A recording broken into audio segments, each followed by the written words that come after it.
Économie bleue, un fonds de 4 400 000 $.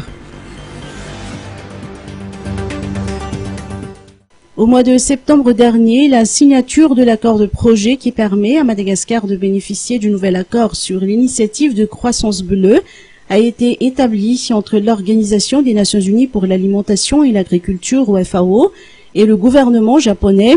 Suite à cet accord, un fonds de 4 400 000 $ financé par le gouvernement du Japon a permis à Madagascar de se lancer dans le renforcement de la résilience des communautés de pêcheurs en récifs coralliens avec l'appui de la FAO.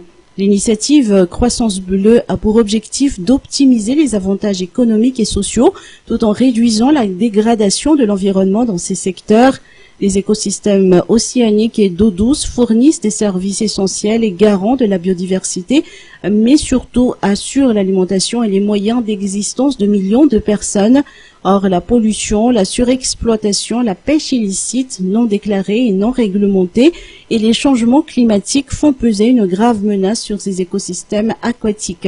La croissance bleue consiste à mieux tirer parti du potentiel des océans, des mers et des côtes afin de favoriser des mesures adaptées qui encouragent la coopération entre les pays ainsi que faciliter l'élaboration de politiques, l'investissement et l'innovation en faveur de la sécurité alimentaire, de la réduction de la pauvreté et de la gestion durable des ressources aquatiques.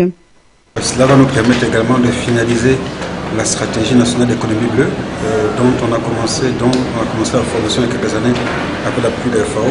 Nous pensons donc que un des résultats justement sera la finalisation de cette stratégie, plus d'autres activités qui seront définies clairement et qui rentrent également dans le cadre du programme pays que nous avons formulé avec l'ensemble des ministères techniques qui touchent à l'ensemble des secteurs, agriculture, élevage, pêche et forêt.